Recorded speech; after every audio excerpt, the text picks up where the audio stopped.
नमस्कार, आप देख रहे हैं काल चक्र। मैं हूं आपके साथ अंजलि आनंद और मेरे साथ हैं प्रश्न कुंडली विशेषज्ञ पंडित सुरेश पांडे जी। बहुत बहुत स्वागत है पंडित जी आपका।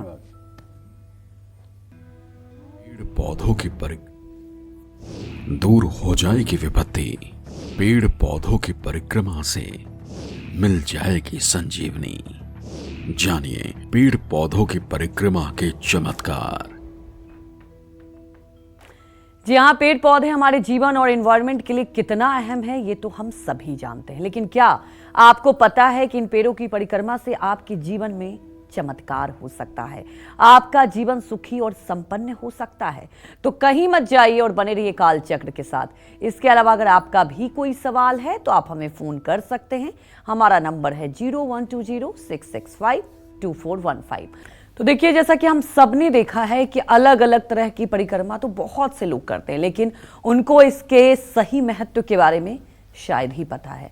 और ऐसे में सबसे पहले पंडित जी से ये जानेंगे कि आखिर इसके पीछे साइंटिफिक पहलू क्या है, और ये समझने की कोशिश करते हैं पंडित जी, क्योंकि हम सब ने देखा है कई लोग कई भगवान की आस्था के साथ कई पौधों की परिक्रमा करते हैं, लेकिन क्या इसके साइंटिफिक पहलू क्या हैं वो हमारे दर्शकों को आप समझाएं। देखिए, परिक्रमा करने के पीछे जैसा कि अंजलि ने पूछा कि वैज्ञानिक कारण क्या है, तो सबसे पहले अपने दर्शकों को ये बता दूं कि सनातन धर्म में कोई भी कार्य ऐसा नहीं किया जाता है जिसका अपना ठोस कारण न हो, और जो हमारे जीवन के विकास से न जुड़ा हुआ हो, जो मानवता के विकास से न जुड़ा हुआ हो, ऐसा कोई भी कार्य सनातन धर्म में नहीं किया गया है। सनातन धर्म में जो भी कार्य या जो भी परंपराएं हैं, अगर आप गंभीरता से उसका अध्ययन करें तो आपको पता चलेगा कि वो कहीं न कहीं उनका अपना एक बहुत बड़ा ठोस कारण है। इसी क्रम में परिक्रमा आती है। परिक्रमा का मतलब होता है प्रदक्षिणा, और प्रदक्षिणा का मतलब होता है किसी वस्तु व्यक्ति के चारों तरफ गोल गोल क्लॉकवाइज घूमना। जैसे हमेशा घड़ी की सुई क्लॉकवाइज, घड़ी की सुई जैसे बाएं से दाहिने तरफ चलती है, उस तरह से जो परिक्रमा की जाती है उसी को परिक्रमा कहते हैं। वैज्ञानिक दृष्टिकोण से देखा जाए तो हमारी पृथ्वी की उत्तरी और दक्षिणी छोर पर चुंबकत्वीय शक्ति है। घड़ी की सुई की दिशा में चक्कर लगाने से हम वो प्राकृतिक शक्तियां अर्जित करते हैं, और पृथ्वी भी इसी तरह से गोल गोल घूमती है। क्लॉकवाइज ही पृथ्वी भी घूमती है। परिक्रमा अगर पूजनीय पेड़ पौधा देवी देवताओं की लगाया जाए तो इन शक्तियों से हमें आध्यात्मिक शक्तियां भी प्राप्त होती हैं। रोज पूजा होने के बाद मंदिर में सकारात्मक और आध्यात्मिक ऊर्जा का केंद्र हो जाता है। जहां रोज पूजा होती है, जहां हर समय वैदिक मंत्रों का उच्चारण होता है, जहाँ ध्यान किया जाता है, जहाँ साधना की जाती है, जहाँ कपूर जलाया जाता है, जहाँ घी का दिया जलाया जाता है, जहाँ धूप जलाया जाता है, वहाँ आध्यात्मिक ऊर्जा का केंद्र बन जाता है। और उस आध्यात्मिक ऊर्जा के रेंज में जब आप जाएंगे तो आप भी चार्ज हो जाएंगे, इसमें कोई दो राय नहीं है। ऐसे में जब हम पूजनीय पेड़ पौधे या मंदिर के चारों ओर परिक्रमा लगाते हैं तो वहाँ की सकारात्मक ऊर्जा हमारे शरीर और हमारे मन में प्रवेश करती है। देवी देवताओं के चारों ओर परिक्रमा लगाने से अक्षय पुण्य की प्राप्ति होती है।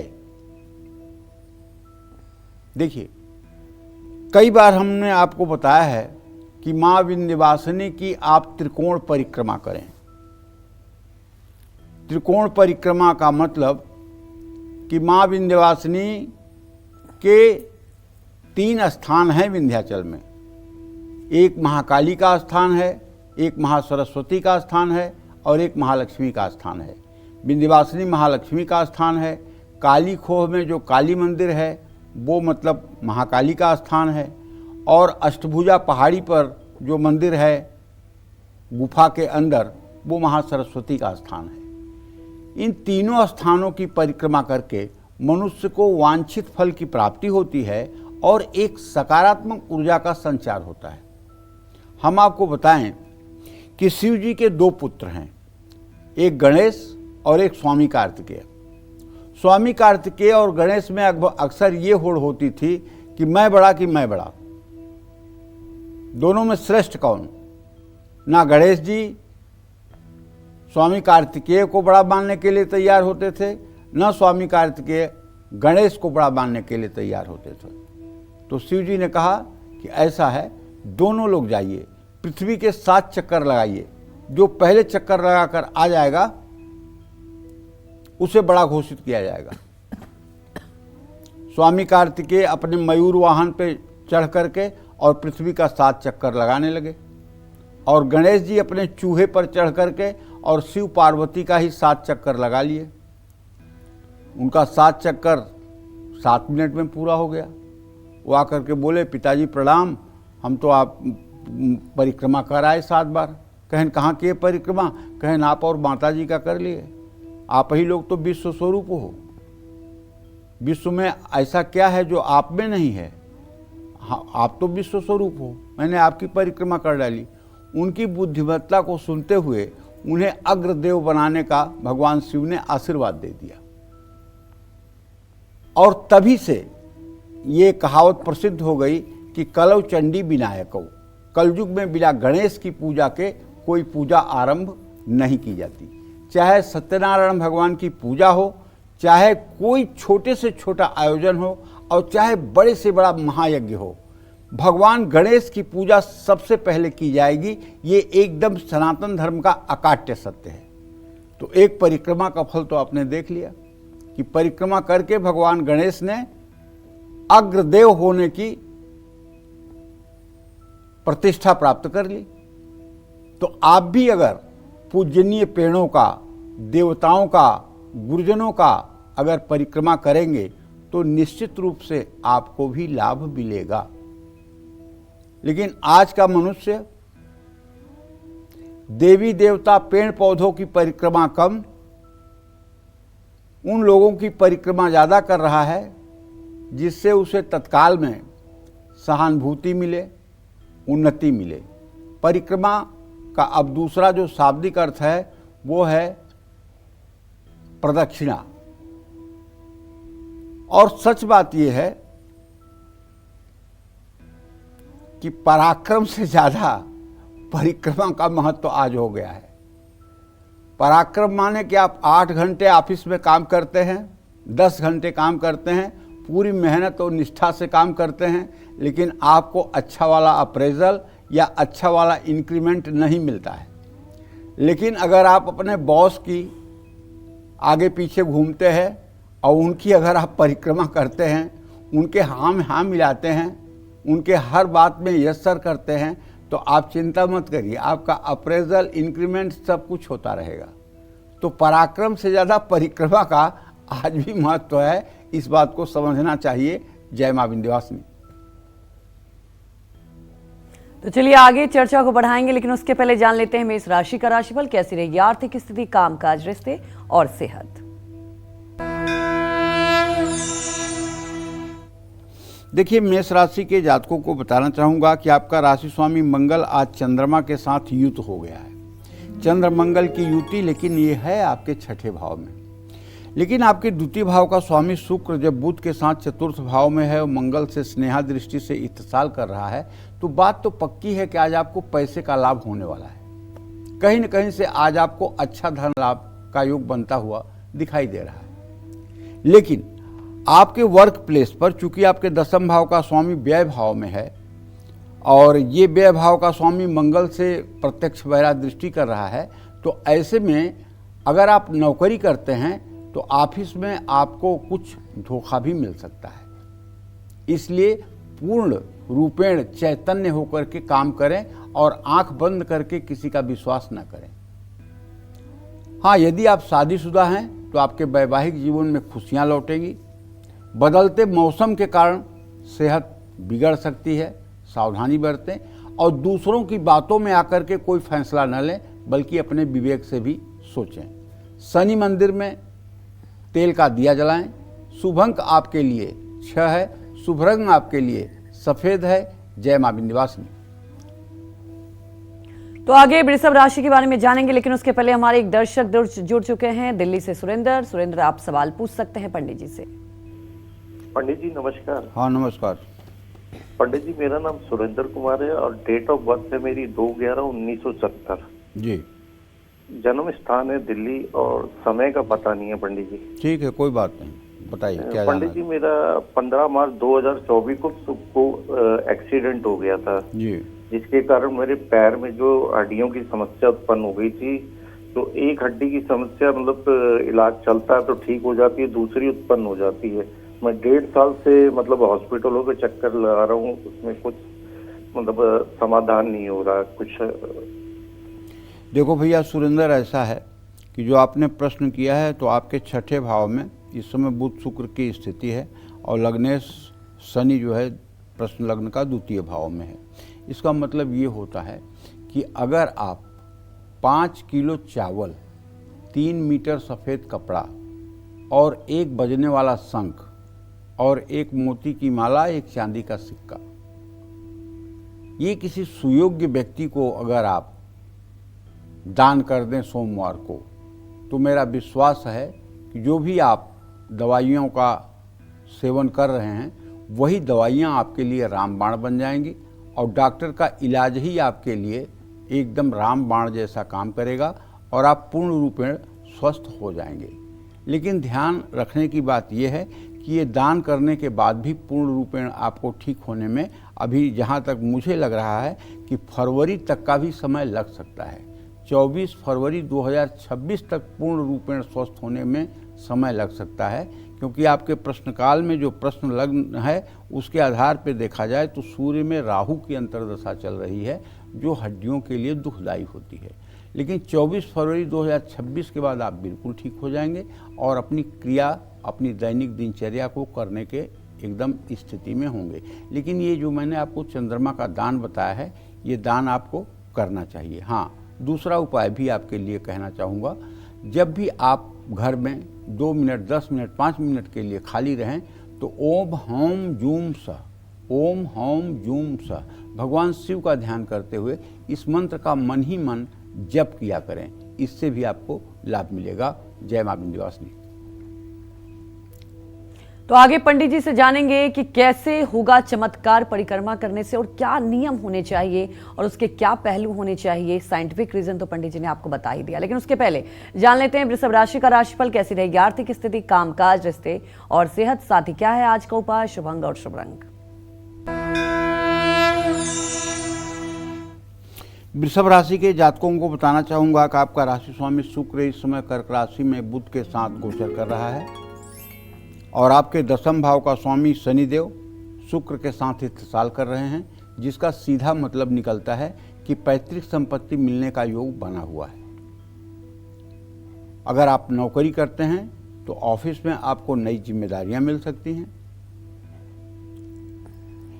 एक बात कहना चाहूँगा, वो बात ये कहना चाहूँगा कि आपके कुटुंब भाव का स्वामी बुध 3य भाव में है। रिश्तों में दिखावा बिल्कुल ना करें और अगर आप जरा सा भी लापरवाही करेंगे तो आज चंद्रमा की जो स्थिति है उसके कारण आपको चोट चपेट लगने की भी संभावना है। बहुत सावधानी से वाहन चलाइए और माँ लक्ष्मी का पूजन अर्चन और माँ लक्ष्मी को श्रृंगार की सामग्री यदि आप महिला हैं तो जरूर चढ़ाएं। शुभ अंक आपके लिए 9 है, शुभ रंग आपके लिए केसरिया है। जय मां विंध्यवासिनी। हमारी एक दर्शक जुड़ चुकी हैं उषा बड़ौदा से। उषा, आप सवाल पूछ सकती हैं। प्रणाम पंडित जी। हाँ, सदा सुखी रहिए। पंडित जी, मैं उषा अग्रवाल वडोदरा गुजरात से बोल रही हूँ। पंडित जी, मेरे 2 प्रश्न हैं, मेरे और मेरे पति के लिए। जी। मेरी डेट ऑफ बर्थ है 4/8/65, रात्रि 10:40, बैतूल MP। जी। पंडित जी, मेरी आर्थिक स्थिति हमेशा से खराब रही है। मैंने 200 वैभव लक्ष्मी के व्रत भी कर लिए, लेकिन मेरी आर्थिक स्थिति में कभी बदलाव नहीं आया। मेरे पास पंडित जी मकान भी नहीं है। मेरा मकान कब तक होगा पंडित जी, उपाय बतलाइए। पंडित जी, मेरे पति का नाम है सुभाष अग्रवाल, उनकी जन्म तारीख है 9/3/65, समय रात्रि 9:31, उरई UP। पंडित जी, मेरे पति एक बड़ी कंपनी में काम करते हैं। उनकी उम्र के हिसाब से उनको ज्यादा पेमेंट नहीं मिलता। उसी कंपनी में स्क्रैप का काम करना चाहते हैं, क्या वो होगा? यदि होगा तो कर लीजिए, कृपा उपाय बतलाइए। देखो भाई उषा जी, मैं तो एक बात कहूँगा कि आपने जो प्रश्न किया है, आपके धन भाव का स्वामी बुध शुक्र के साथ तृतीय भाव में है।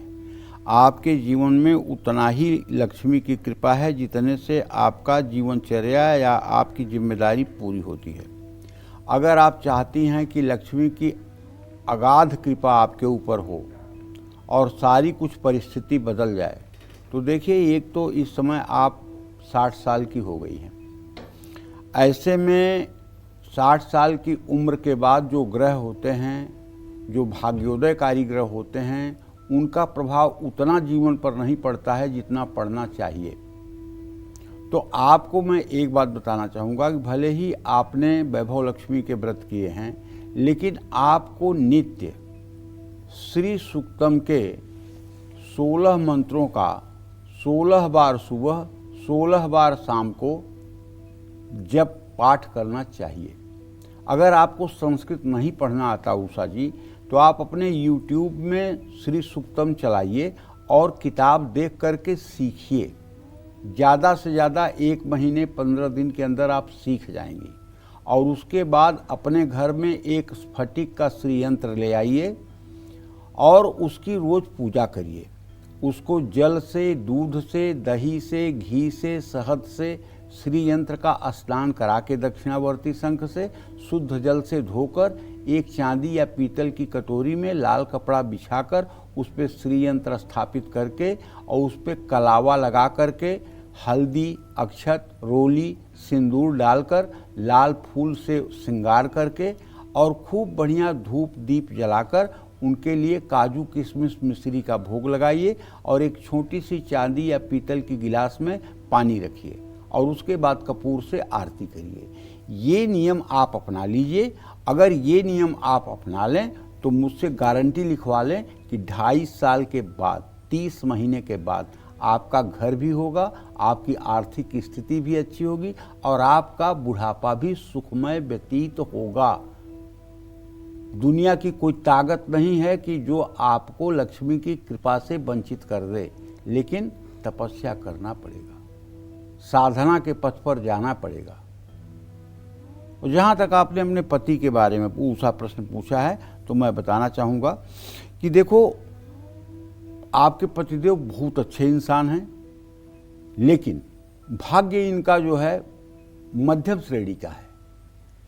ये जो कुछ करना चाहते हैं उसमें जो भी सफलता मिलेगी वो मुझे जहाँ तक दिखाई दे रहा है अप्रैल के बाद ही मिलेगी। तब तक जो काम कर रहे हैं वही काम इनको करना चाहिए। हाँ, भाग्योदय के लिए एक काम जरूर ये कर सकते हैं। वो काम ये है कि दुर्गा सप्तशती में जो दुर्गा अष्टोत्तर शतनाम है, दुर्गा जी के 108 नाम हैं, उसका सुबह शाम अगर ये पाठ करना शुरू कर दें तो बहुत जल्दी इनकी मनोकामना पूरी हो सकती है। जय मां विंध्यवासिनी। अमूमन हम सभी ने बहुत से लोगों को पेड़ पौधों की परिक्रमा करते देखा है, लेकिन क्या आपको पता है कि ये परिक्रमा आपके लिए कितनी जरूरी है और ये परिक्रमा आपको किन मुसीबतों से भी बचा सकती है? ऐसे में आप पंडित जी से पेड़ पौधों की परिक्रमा का सही महत्व जानते हैं, साथ ही पीपल के पेड़ की परिक्रमा के ढेरों फायदे भी पंडित जी से समझते हैं। बताएं पंडित जी। देखिए, हमारे यहाँ गोस्वामी तुलसीदास जी ने बहुत स्पष्ट रूप से बालकांड में लिखा है, जड़ चेतन जग जीव जत सकल राममय जान, बंदौ सबके पद कमल सदा जोरी जुग पान। मतलब जड़ चेतन सब में राममय स्थिति को देखना। तो यहाँ जड़ और चेतन कह रहे हैं तो वृक्ष जड़ हैं, इनमें भी राम जी हैं। ये सनातन धर्म की अपनी मान्यता है। और इसके पहले भी गोस्वामी तुलसीदास जी ने बालकांड में कहा है, सिय राम मैं सब जग जानी, करहूं प्रणाम जोरी जुग पानी। ये नहीं कहा है मानी, ये कहा है जानी। सिय राम में ये पूरा संसार है, ये चराचर जगत सिय राम का स्वरूप है। फिर दूसरी बार इसी बात को कहने की क्या जरूरत पड़ गई गोस्वामी जी को कि जड़ चेतन जग जीव जत सकल राममय जान, बंदौ सबके पद कमल सदा जोरी जुग पान। मतलब राम प्रकाशक हैं, इसलिए यहाँ राम का नाम लिया गया है। राम सर्व प्रकाशक हैं, सब में प्रकाश देते हैं, इसलिए जड़ चेतन स्थावर जंगम सब में उन्हीं राम, वही राम समाये हुए हैं। तो वृक्ष में भी राम समाये हुए हैं, और वृक्ष में आत्मा भी होती है, और वृक्ष संवेदनशील भी होते हैं। वृक्षों में शक्तिशाली भावों के माध्यम से आपका जीवन बदल सकता है। हमारे पुराणों में ज़्यादातर पीपल और बरगद के पेड़ की परिक्रमा बताई गई है। भगवान ने श्रीमद् भगवद गीता में अपनी 84 विभूतियों को जो बताया है, उसमें उन्होंने ये साफ साफ अर्जुन से कहा है कि वृक्षों में मैं पीपल हूँ, महीनों में मैं मार्गशीर्ष हूँ, ऋतुओं में मैं बसंत हूँ। इस तरह से इंद्रियाणाम मनश्चास्मि, इंद्रियों में मैं मन हूँ, बलों में मैं प्राणायाम हूँ, धनुर्धारियों में मैं श्री राम हूँ। इस तरह से उन्होंने अपनी 84 विभूतियों का जो वर्णन किया है, उसमें पीपल को उन्होंने कहा है कि वृक्षों में मैं पीपल हूँ। एक तो इसका धार्मिक महत्व भगवान श्री कृष्ण के ये बात कहने से आपके समझ में आनी चाहिए, और दूसरी जो वैज्ञानिक विधा है उसको जान लीजिए। पीपल के अंदर जो सबसे बड़ा गुण है वो ये है कि वो 24 घंटे केवल ऑक्सीजन छोड़ता है। शेष दूसरे वृक्ष दिन में ऑक्सीजन छोड़ते हैं, लेकिन रात में वो ऑक्सीजन नहीं छोड़ते, कार्बन डाइऑक्साइड भी छोड़ते हैं, और वृक्ष कार्बन डाइऑक्साइड को ऑब्जर्व करते हैं। लेकिन पीपल एक ऐसा पेड़ है जहां ऑक्सीजन की मात्रा भरपूर होती है। इसीलिए हमारे यहाँ वास्तुशास्त्र में कहा जाता है कि घर के सन्निकट पीपल का पेड़ नहीं होना चाहिए, ये दोष है। बट वृक्ष नहीं होना चाहिए, ये दोष है, क्योंकि ये देव वृक्ष हैं, और देव वृक्ष के नीचे रह कर के मलमूत्र का त्याग करना, सांसारिक कर्म करना, गर्भाधान और प्रसव की क्रिया करना, ये वर्जित माना गया है। पीपल के पेड़ के नीचे थूकना, पीपल के पेड़ के नीचे लघुशंका करना, पीपल के पेड़ के नीचे गंदगी करना, ये सब हमारे शास्त्रों में मना किया गया है। वो क्यों? क्योंकि ये हमें जीवनदायिनी ऑक्सीजन देता है, हमारी नकारात्मक ऊर्जा को सोखता है, सकारात्मक ऊर्जा का हमारे अंदर संचार करता है, मलिन मुखमंडल भी तेजस्वी हो जाता है। ये पीपल का प्रभाव है, जिससे वातावरण में वात, पित्त और कफ का संतुलन बन जाता है। अस्वस्थोपनयनम व्रत के संदर्भ में महर्षि शौनक कहते हैं कि मंगल मुहूर्त में पीपल के पेड़ की रोज 3 बार परिक्रमा करने और जल चढ़ाने से दरिद्रता, दुख और दुर्भाग्य का विनाश होता है। एक कहानी बताऊं आपको। लक्ष्मी और ज्येष्ठा लक्ष्मी 2 बहनें। लक्ष्मी को तो आप जानते ही हैं, जो भगवान श्री हरि विष्णु के वामांग में रहती हैं, और ज्येष्ठा लक्ष्मी माने दरिद्री। ज्येष्ठा लक्ष्मी माने दरिद्री, वो वासुदेव के साथ ब्याही गई हैं। तो जब लक्ष्मी और ज्येष्ठा लक्ष्मी की विदाई हो रही थी, तो ज्येष्ठा लक्ष्मी रो रही थी। तो लक्ष्मी ने पूछा, बहन क्यों रो रही हो? तो उन्होंने कहा, इसलिए रो रही हूँ कि मैं तो अपने पति के साथ रहूंगी और मैं दरिद्री हूं, तो मेरे पति की कोई पूजा नहीं करेगा, मेरे स्थान पे कोई आएगा नहीं, क्योंकि मैं अगर किसी के ऊपर कृपा भी करूंगी तो दरिद्रता दूंगी, मेरे पास तो कुछ देने को है नहीं। तो लक्ष्मी जी ने कहा, नहीं बहन, ऐसा नहीं है। शनिवार की शाम मैं तुम्हारे पतिदेव के निवास स्थान में ही रहूंगी। शनिवार की शाम जो लोग आकर के तुम्हारे पतिदेव अर्थात पीपल के पेड़ की पूजा करेंगे, उनके घर बिना कुछ कहे मैं जा कर के अपना प्रभाव दिखाऊंगी और सब प्रकार की प्रसन्नता दूंगी। तो कहने का मतलब, ज्येष्ठा लक्ष्मी जो हैं वो वासुदेव के साथ ब्याही गई हैं, और जब लोग शनिवार की शाम पीपल के नीचे दिया जलाते हैं और पीपल की परिक्रमा करते हैं और पीपल की पूजा करते हैं, तो आप विश्वास करिए शीघ्र ही महालक्ष्मी प्रसन्न होकर के ऐसे लोगों की मनोकामना पूरी करती हैं। इसका एक पौराणिक कथा ये भी है। जय मां विंध्यवासिनी। तो जान लेते हैं मिथुन राशि का राशिफल कैसा रहेगा आज का इनका पूरा दिन।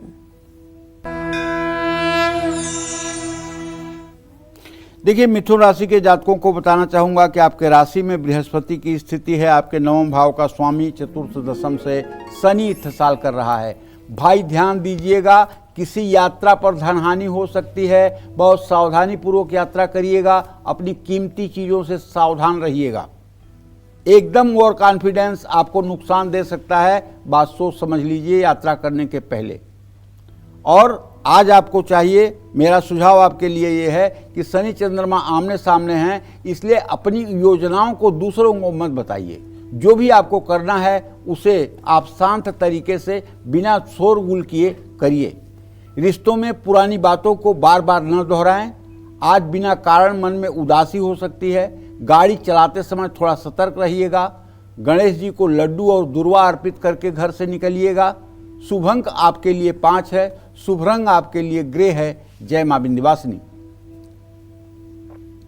तो जान लेते हैं कर्क राशि का राशिफल कैसा रहेगा आज का इनका पूरा दिन।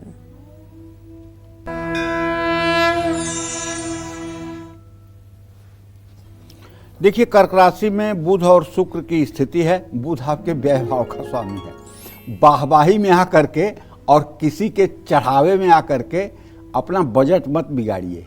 अपनी हैसियत के हिसाब से चलने की कोशिश करिए। दूसरों की बातों को अनसुना करने की कोशिश करिए।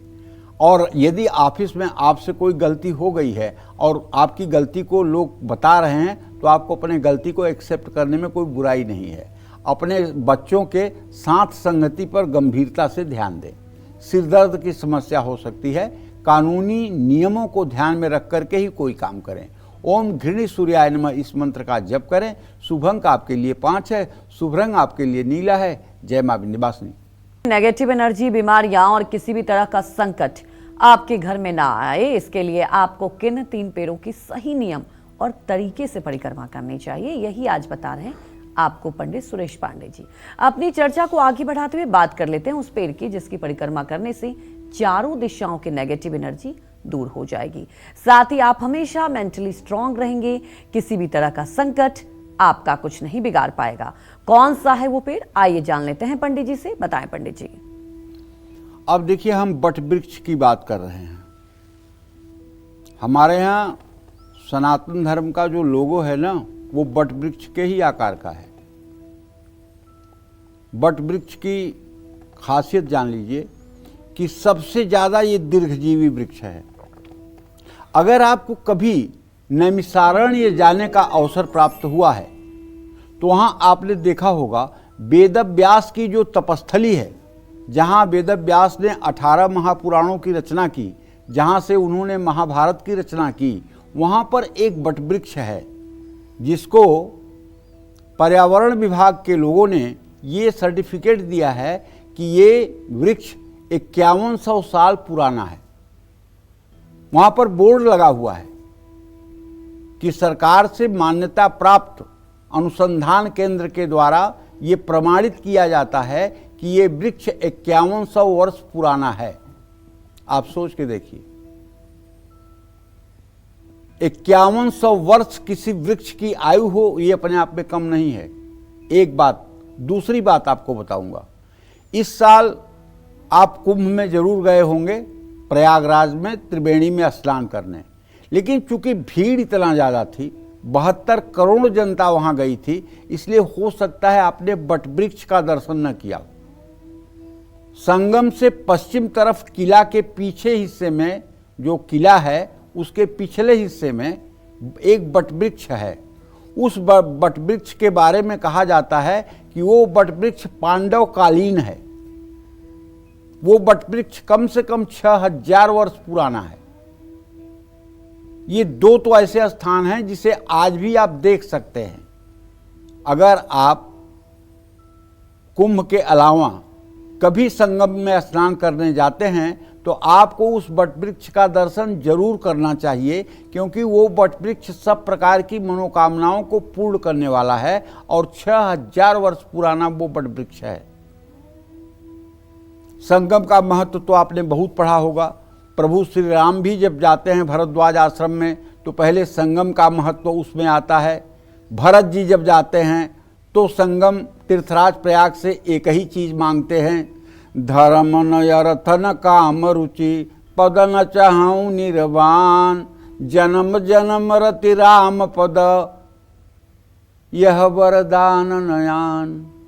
तीर्थराज प्रयाग से प्रार्थना करते हैं, न धर्म चाहिए मुझे, न अर्थ चाहिए और न मुझे काम चाहिए और न मोक्ष चाहिए, जन्म जन्म राम के चरणों में मेरी रति हो, बस यही एक वरदान हमें चाहिए। ये तीर्थराज प्रयाग से प्रार्थना करते हैं कौन? भरत जी, जो परम भागवत हैं। तो कहने का मतलब ये है, वटवृक्ष की अपनी महानता तो है ही है सनातन धर्म में। पुराणों में कहा गया है कि यक्षों के राजा मणिभद्र से वटवृक्ष उत्पन्न हुआ है। ऐसा माना जाता है कि बरगद की जड़ में जल देने और इसकी परिक्रमा करने से पुण्य की प्राप्ति होती है। ये वृक्ष त्रिमूर्ति का प्रतीक है। बरगद की छाल में विष्णु, जड़ में ब्रह्मा और शाखाओं में शिव का वास है। और जानते हैं, रामचरितमानस जब आप पढ़ेंगे और उत्तरकांड में जाएंगे और कागभुसुंडी के बारे में भगवान शिव जब माता पार्वती से बताएंगे तो कहेंगे कि वहाँ पर एक वटवृक्ष है जिसके नीचे कागभुसुंडी भगवान श्री राम का गुणानुवाद करते हैं और गरुड़ जैसे महाज्ञानी बैठ करके उस कथा का अमृतपान करते हैं। तो कैलाश पर्वत पर भी वटवृक्ष की कल्पना की गई है और भगवान शिव का भी निवास कैलाश पर वटवृक्ष के नीचे है, जो 4 योजन विस्तार वाला है। ऐसा हमारे शास्त्रों का प्रमाण है। तो इतनी सब बातों से तो ये बात हो जाती है कि सनातन धर्म में बरगद, जिसे वटवृक्ष कहते हैं, उसका बड़ा महत्व है और प्रकृति के सृजन का ये प्रतीक है। बरगद का पेड़ लंबे समय तक जीवित रहता है, इसलिए इसे अक्षय वट भी कहा जाता है। जो वटवृक्ष प्रयागराज में है उसका नाम भी अक्षय वट है। इसलिए अगर कभी संगम जाने का मौका मिले तो अक्षय वट का दर्शन जरूर करिएगा।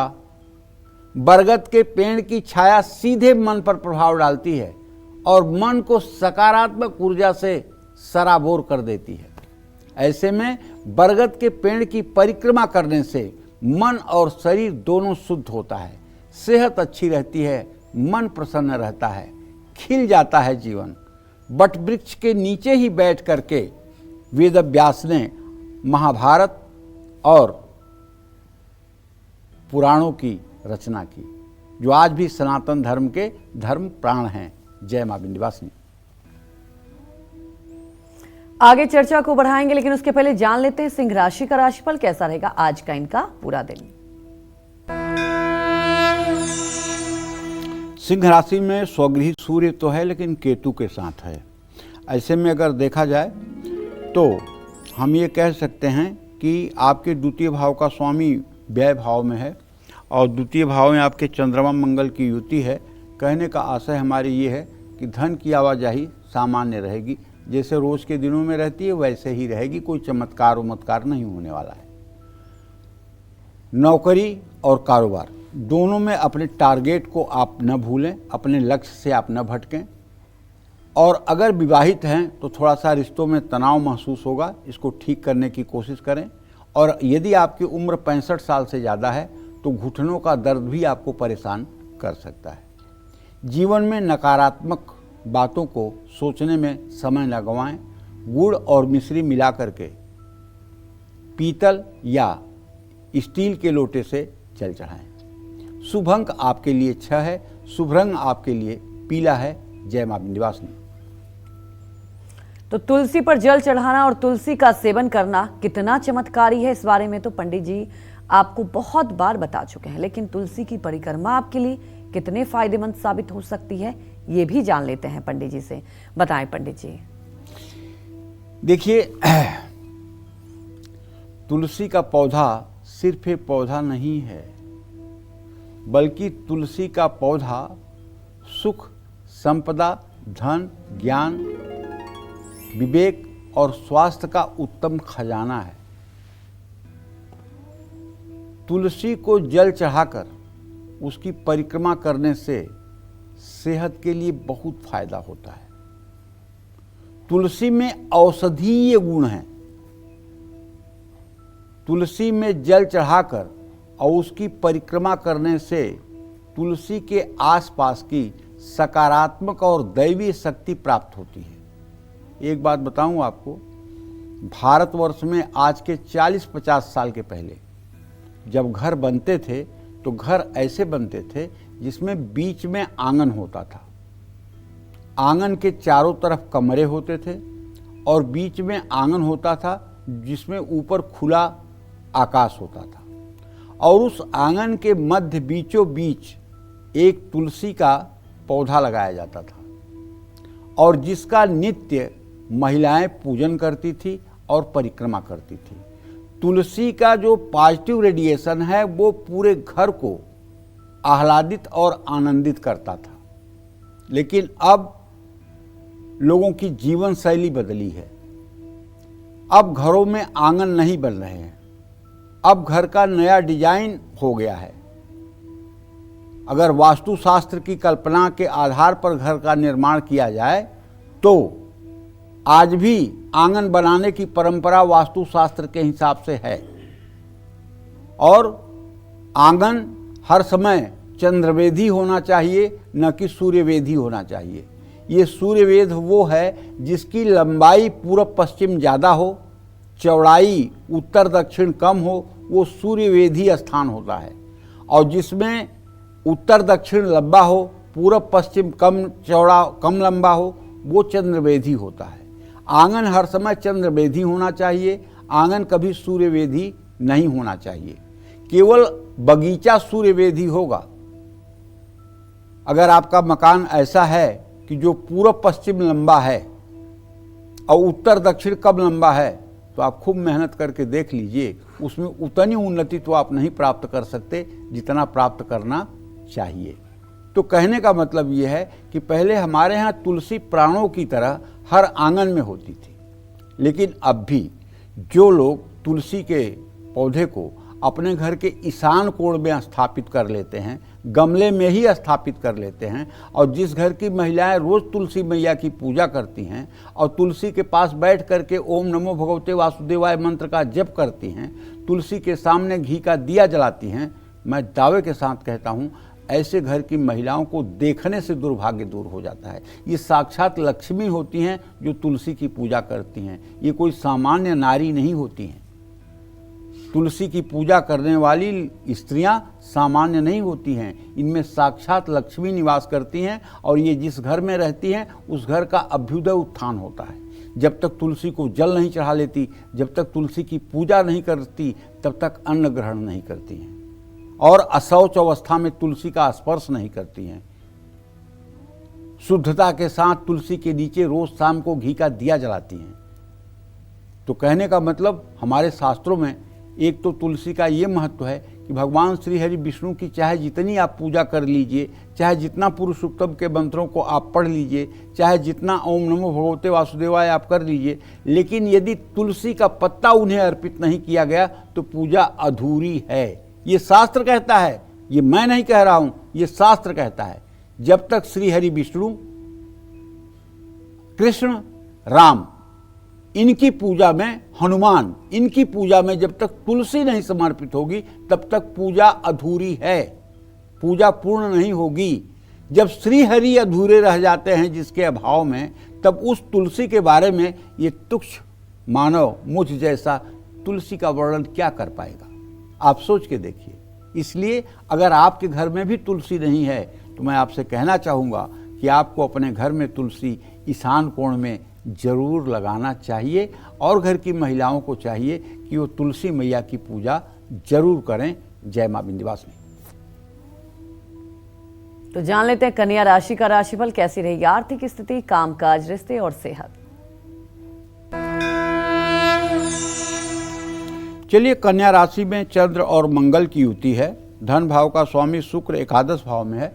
आज आपके सामने कुछ लुभावने अवसर आ सकते हैं कि इसमें पैसा लगाइए तो आपका पैसा डबल हो जाएगा, इसमें पैसा लगाइए तो आपको इतना लाभ हो जाएगा। अगर इन सब प्रलोभन में आप आएंगे तो विश्वास करिए आप ठगे जाएंगे, क्योंकि आज आपका डिसीजन सही नहीं होगा। और यदि आप नौकरी करते हैं तो बड़ी अच्छी बात है, दिन भर आपकी व्यस्तता बनी रहेगी। प्रसन्नता पूर्वक काम को करिए, बोझ समझ करके काम को करेंगे तो थकान महसूस होगी। परिवार के साथ संभल कर बात करिए। ब्लड प्रेशर के रोगी अपना खान पान का, अपने चिंतन का ध्यान रखें। गाड़ी तेज न चलाएं, इससे चोट लगने की संभावना है। भगवान श्री हरि विष्णु की पूजा उपासना करें। शुभ अंक आपके लिए 3 है। शुभ रंग आपके लिए गुलाबी है। जय मां विंध्यवासिनी।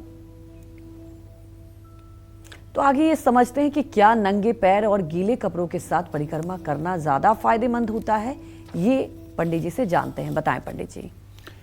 देखिए, नंगे पैर और गीले कपड़े पहनकर परिक्रमा लगाना ज़्यादा फायदेमंद क्यों है, ये मैं आपको बताता हूँ। नंगे पैर और गीले कपड़े पहनकर परिक्रमा लगाने से वातावरण में मौजूद सकारात्मक ऊर्जा ज़्यादा से ज़्यादा मात्रा में हमारे शरीर में प्रवेश कर पाती है। हमारे प्राचीन मंदिरों के पास हमेशा तालाब, कुआं, नदी या सरोवर हुआ करता था।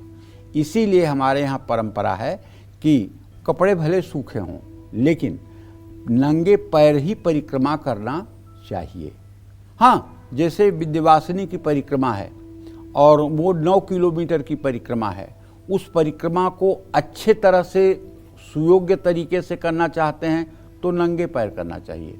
लेकिन अगर आप डायबिटीज के पेशेंट हैं और आपका शरीर काफ़ी संवेदनशील है तो आपको चमड़े के अलावा कपड़े का कोई जूता चप्पल पहन करके, रैक्सीन का कोई जूता चप्पल पहन करके, प्लास्टिक का कोई जूता चप्पल पहन करके भी आप परिक्रमा कर सकते हैं। क्यों? क्योंकि अगर आपको मान लीजिए शुगर है और रास्ते में कंकड़, पत्थर कुछ भी अगर आपके पैर में चुभ गया तो इन्फेक्शन आपके लिए ज़्यादा नुकसानदेह हो सकता है। धर्म नहीं कहता है कि कहीं जीवन को खतरे में डाल करके कुछ किया जाए। धर्म कहता है कि आप सुरक्षित होकर के धर्म को करें। इसलिए हाँ, अगर आप स्वस्थ हैं, आपको कोई रोग नहीं है, तो आप नंगे पैर अगर करते हैं ये बहुत अच्छी बात है। इससे आपके पैरों का एक्यूप्रेशर होगा और आपके शरीर की रोग प्रतिरोधक क्षमता बढ़ेगी। जय मां विंध्यवासिनी। तो जानते हैं तुला राशि का राशिफल कैसा रहेगा आज का इनका पूरा दिन। देखिए, तुला राशि से चतुर्थ भाव का स्वामी शनि है। शनि और शुक्र की स्नेहा दृष्टि से इत्तिसाल की स्थिति इस बात का संकेत करती है कि प्रॉपर्टी से जुड़ी डील आपको धन लाभ करा सकती है। अगर आप नौकरी करते हैं तो आपका दिन सामान्य रहेगा। परिवार की जिम्मेदारियों को अनदेखा मत करिए भाई, उसका निर्वाह करिए। जो पहले से बीमार हैं वो समय पर अपना दवा लें। ओवर कॉन्फिडेंस में आकर के कि मैं तो ठीक हूँ, दवाइयों को न छोड़ें। बुरी संगत से दूर रहें। हो सके तो गायत्री मंत्र का जप जरूर करें। शुभ अंक आपके लिए 1 है। शुभ रंग आपके लिए भूरा है। जय मां विंध्यवासिनी। तो देवी देवताओं और पेड़ पौधों की परिक्रमा करते वक्त हमें किन बातों का खास ख्याल रखना चाहिए, आइए जान लेते हैं पंडित जी से। बताएं पंडित जी। आप किसी देवी देवता की परिक्रमा कर रहे हैं तो वो कैसे करिए, ये मैं आपको बताना चाहूँगा।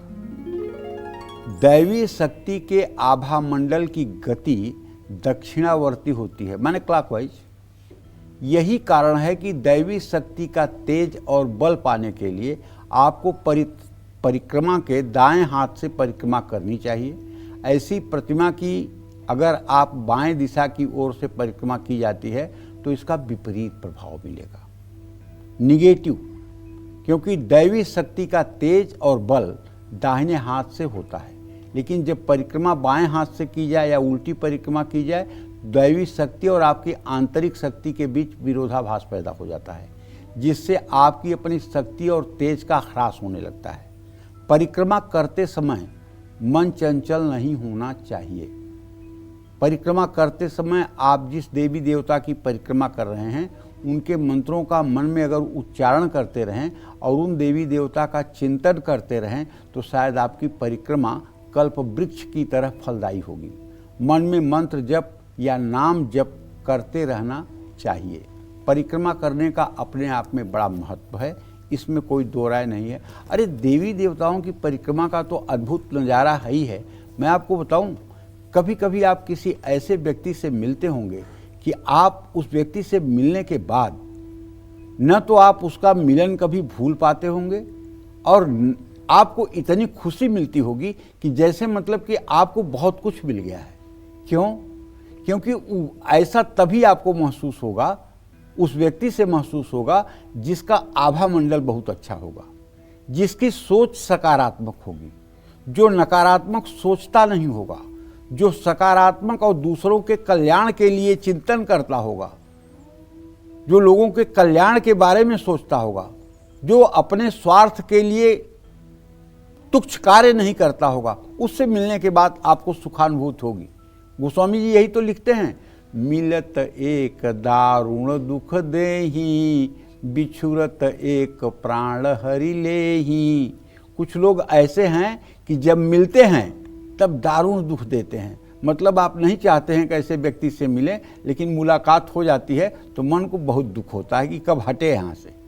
और बिछुरत एक प्राण हरि लेही, एक ऐसे होते हैं कि मिलते हैं तो आनंद आता है, लेकिन जब बिछुरने लगते हैं और कहते हैं अब आज्ञा दीजिए चलने का, तो ऐसा लगता है जैसे प्राणों को खींच करके कोई लेकर के जा रहा है। इतना लगाव हो जाता है 2 सेकंड के अंदर। तो भाई पॉजिटिविटी, सकारात्मक ऊर्जा का ये चमत्कार है और आभा मंडल का चमत्कार है। और आभा मंडल का विस्तार सिर्फ और सिर्फ सकारात्मक सोच से होता है। अगर आपकी सोच सकारात्मक है तो आपका आभा मंडल बढ़ेगा ही, इसमें कोई दो राय नहीं। और कुछ लोगों को बुराई देखने की ही आदत होती है। अरे भगवान तो कहते हैं, जड़ चेतन गुण दो समय, सकल राममय जान, बंदौ सबके पद कमल, सदा जोरि जुग पान। गुण दोषमय संसार है, तो आप दोष क्यों देखते हो? आप गुण को देखो ना। आप जिसके ग्राहक बनोगे वही आपको मिलेगा। सकारात्मक ऊर्जा रहेगी तो आपका आभा मंडल बढ़ेगा, आपका आभा मंडल बढ़ेगा तो आपकी लोकप्रियता बढ़ेगी, आपकी लोकप्रियता बढ़ेगी तो आप अपनी जिंदगी में सफल इंसान माने जाएंगे। जय मां विंध्यवासिनी। तो अब जान लेते हैं वृश्चिक राशि का राशिफल कैसा रहेगा आज का इनका पूरा दिन। देखिए, वृश्चिक राशि के जातकों को कहना चाहूंगा कि देखिए, मंगल की स्थिति जो है इस समय मिथुन के नवमांश में है और वो आपके एकादश भाव में है। और आपके भाग्य भाव का स्वामी चंद्रमा भी वहीं आ गया है। तो बिना योजना बनाए कोई पैसे का लेन देन मत करिए, सोच समझ करके लेन देन करिए और अपने काम पर ध्यान दीजिए, वरना ओवर कॉन्फिडेंस में गलती हो सकती है। हाँ, आपके तृतीय भाव का स्वामी शनि मंगल से चूंकि शत्रु दृष्टि से इत्तेसाल कर रहा है, इसलिए भाई बहनों के साथ विवाद हो सकता है, सावधान रहिएगा। स्वास्थ्य ठीक रहेगा, योग प्राणायाम करते रहिए। यात्रा कर रहे हैं तो अपना ध्यान रखिए, गाय को गुड़ चना खिला दीजिए।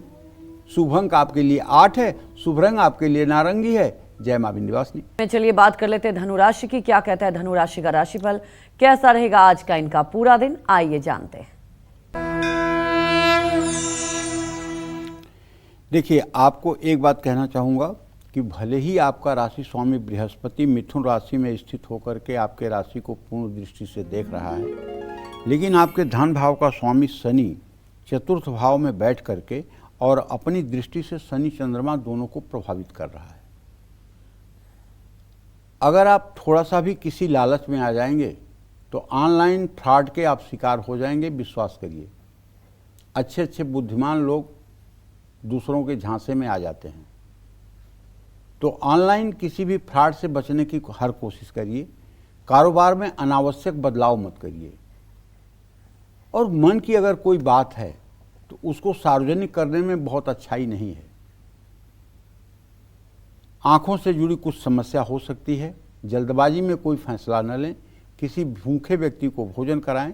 शुभ अंक आपके लिए 6 है। शुभ रंग आपके लिए गोल्डन है। जय मां विंध्यवासिनी। तो चलिए बात कर लेते हैं मकर राशि वालों की, जानते हैं आज उनका भाग्य कितना मजबूत है। आपके व्यय भाव का स्वामी बृहस्पति व्यय भाव को देख रहा है। खर्च पर नियंत्रण रखिएगा। भले आप नाजायज खर्च नहीं करेंगे, लेकिन जायज खर्च पर भी नियंत्रण करने की कोशिश करिएगा। ऑफिस में अधिकारियों से विवाद मत करिए। हाँ, आपके बच्चों से आपको गुड न्यूज जरूर मिलेगी। पाचन संबंधित समस्या हो सकती है। आज हल्की फुल्की चोट चपेट भी लग सकती है, इसलिए सतर्क रहना चाहिए। समी का पेड़ लगाना चाहिए। शुभ अंक आपके लिए 7 है। शुभ रंग आपके लिए आसमानी है। जय मां विंध्यवासिनी। तो चलिए बात कर लेते हैं कुंभ राशि वालों की, जानते हैं आज उनका भाग्य कितना मजबूत है। कुंभ राशि में तो राहु की स्थिति है ही है, आप समझ रहे हैं, लेकिन छठे भाव में बुध शुक्र चले गए हैं और बृहस्पति की स्थिति भी अपने भाव से चतुर्थ दशम है। तो बजट बनाकर चलेंगे तो सुखी रहेंगे। ऑफिस के कार्यों में व्यस्तता रहेगी। कलेश है तो परिवार से खुल करके बात कर लीजिए। लापरवाही के कारण सेहत बिगड़ सकती है। बेवजह किसी पर मत चिल्लाइए। अपने भगवान की पूजा करिए। शुभ अंक आपके लिए 4 है। शुभ रंग आपके लिए पीला है। जय मां विंध्यवासिनी। तो चलिए बात कर लेते हैं मीन राशि वालों की, जानते हैं आज उनका भाग्य कितना मजबूत है। मीन राशि के जातकों को बताना चाहूँगा कि आपके राशि में शनिदेव की स्थिति है और आपका राशि स्वामी बृहस्पति इस समय चतुर्थ भाव में गोचर कर रहा है। ऐसे में प्रॉपर्टी के मामले में जल्दबाजी से बचिए। आज नई नौकरी के लिए बुलावा आ सकता है। घर में किसी बाहरी व्यक्ति के दखल से भी बचिए। ज़्यादा कामकाज तबीयत बिगाड़ सकता है। नियम न तोड़ें, जुर्माना लग सकता है। गाय को रोटी खिलाएं। शुभ अंक आपके लिए 2 है। शुभ रंग आपके लिए हरा है। जय मां विंध्यवासिनी। अगर आप रुमाल रखते हैं तो कुछ बातों पर ध्यान करें, क्योंकि इस रुमाल में छिपी है आपकी किस्मत। कैसे, ये जान लेते हैं, बताएं पंडित जी। एक ही रुमाल को बिना धोए या 2-3 दिनों तक इस्तेमाल कभी नहीं करना चाहिए। रुमाल माने क्या कहना चाहता हूं मैं, हैंडकरचीफ, जो हाथ में रखी जाने वाली चीज़ है, जो आप पर्स में भी रख लेते हैं और अपने साइड पॉकेट में भी रख लेते हैं। हर दिन आपको अपने पास फ्रेश रुमाल धोई हुई रखनी चाहिए। उससे उसमें पॉजिटिव और निगेटिव दोनों एनर्जी जाती है। ऐसे में अगर आप एक ही रुमाल को बिना धोए बार बार यूज करेंगे तो उस रुमाल की पॉजिटिव एनर्जी घटेगी और उसमें नकारात्मकता बढ़ेगी, जिससे आपकी सेहत और किस्मत पर बुरा असर पड़ेगा। दूसरी बात जो ध्यान देने योग्य है वो ये कि रुमाल को जब धोएं तो उसे धूप में ही सुखाएं। कुछ लोग छाया में पंखे के नीचे सुखाते हैं, कुछ लोग छाया में ही डाल देते हैं, तब भी सूख जाती है। लेकिन नहीं, जब उस पर सूरज की रोशनी पड़ेगी तो वो पॉजिटिव ऊर्जा से भरपूर हो जाएगी। इसलिए सूरज की रोशनी में ही रुमाल सुखाना चाहिए। जो लोग बार बार किसी न किसी दुर्घटना के शिकार होते रहते हैं, उनको अपना रुमाल दूसरों को तो कभी नहीं देना चाहिए और दूसरे के रुमाल का स्वयं भी इस्तेमाल कभी नहीं करना चाहिए।